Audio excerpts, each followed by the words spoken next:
Halo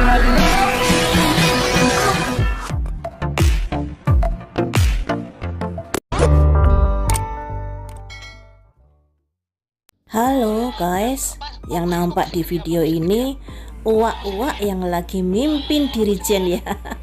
Dia memandu hukum mati, hukum mati, hukum mati seperti itu. Tumben gak kesurupan ya uak.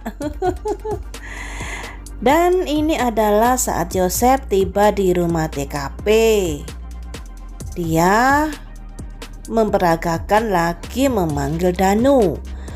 Ini semuanya rekonstruksi versi Danu ya. Jadi Pak Yosef ini nunggu arahan dari Danu karena Pak Yosef masih belum mengakui atau menyangkal semuanya. Entah itu jujur, entah itu bohong, kita juga nggak tahu ya. Kebenarannya nanti kita nunggu di hasil persidangan saja. Tadi itu juga datang Ibu Mimin, Ariki dan Abi, kemudian kembali pulang karena mereka menyatakan tidak berada di TKP saat itu. Makanya mereka tidak mau rekonstruksi dan pulang. Ini yang di video ini saat mau mengangkat Ibu Tuti, teman-teman. Di situ ada Danu, ada Yosef, dan dua lagi diperankan orang lain yaitu Ariki dan Abi. Dalam proses pengangkatan Ibu Tuti ini kok lama banget ya. Gak saset-saset, entah apa yang jadi pikiran Danu di sini. Ada apa gerangan Danu ini? Lama banget ini tadi.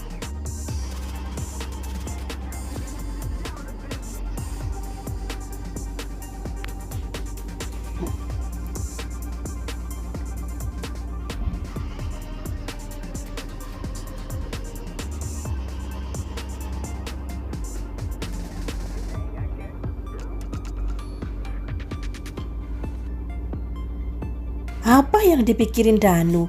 Bingung kah? Grogi kah karena ada Yosef? Ataukah bagaimanakah? Menurut pendapat kalian bagaimana guys? Ngangkat mayat aja kok begitu lama?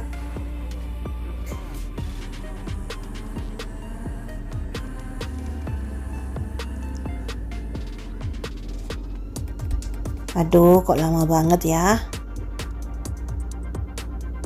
Siapapun yang menjadi pelakunya wajib gaspol ya guys. Baik itu Danu, Yosef ataupun yang lainnya. Asal sesuai dengan alat bukti yang ada, tidak mengada-ngada. Kasus ini penuh framing, penuh penggiringan opini dan lain sebagainya ya. Itu yang membuat kita kadang-kadang menjadi gerah terkait dengan framing-framing yang ada. Dan kebohongan-kebohongan pelaku tentunya membuat kita sebel. Ya kan, lama banget ngangkatnya ini. Tentunya semuanya itu kan harus dari versi Danu. Jadi Danu yang memerintahkan Pak Yosef harus begini, Abi harus begini, terus Ariki harus begini, seperti itu. Kalau dilihat ya teman-teman, sama-sama berada di rumah TKP, sama-sama berbelepotan darah karena sama-sama memegang jenazah. Apalagi Pak Yosef nanti juga ada yang membopong mayat Amel. Nah tentunya membuat kita tanda tanya, kenapa hanya Danu yang digigit anjing, Pak Yosef kok enggak, padahal sama-sama berlepotan darah? Itu yang membuat kita menjadi tanda tanya, ada apa dengan Danu ini?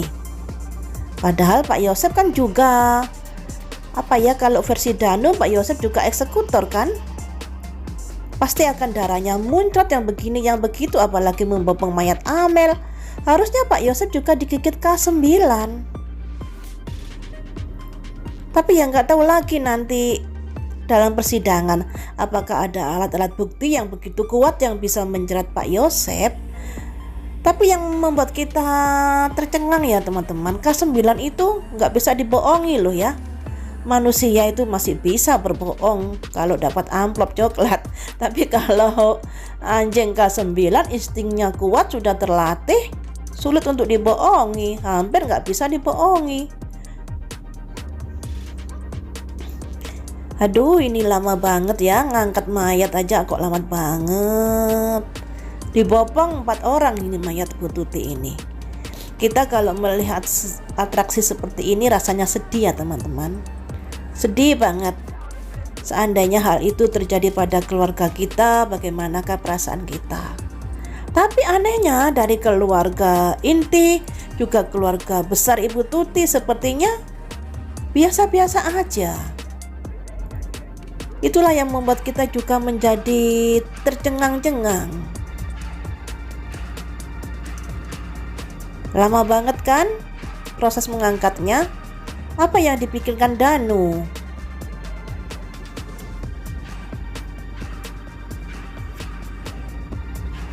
Ayo, lekas. Itu diangkat. Oh, akhirnya masuk bagasi Alphard.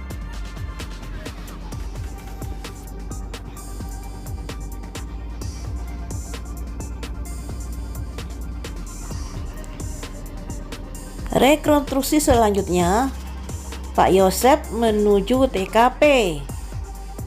Ini juga menunggu arahan Danu karena rekonstruksi ini adalah versi Danu sebab tersangka yang lainnya masih belum mengakui.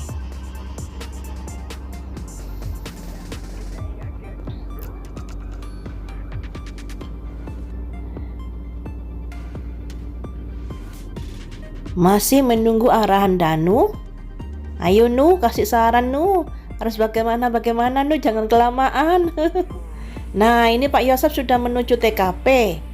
Seperti rekonstruksi Danu yang dulu, Pak Yosep membopong mayat Amel. Tapi anehnya, perhiasan Amel jatuhnya di belakang, bukan di depan rumah ya toh. Itu juga aneh. Tapi kalau hal ini Danu konsisten, Amel dibopong dari depan rumah.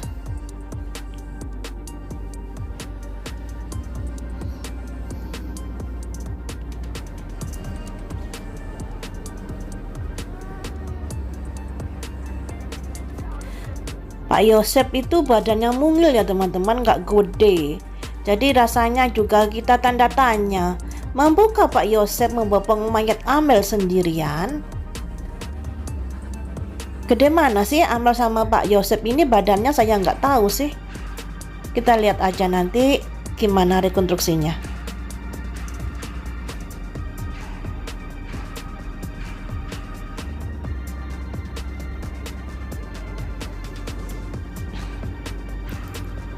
Nah itu Pak Yosep membopong mayat Amel. Logikanya kayaknya nggak kuat loh ya, kalau menurut pikiran akal sehat saya Pak Yosep nggak kuat bopong mayat Amel itu.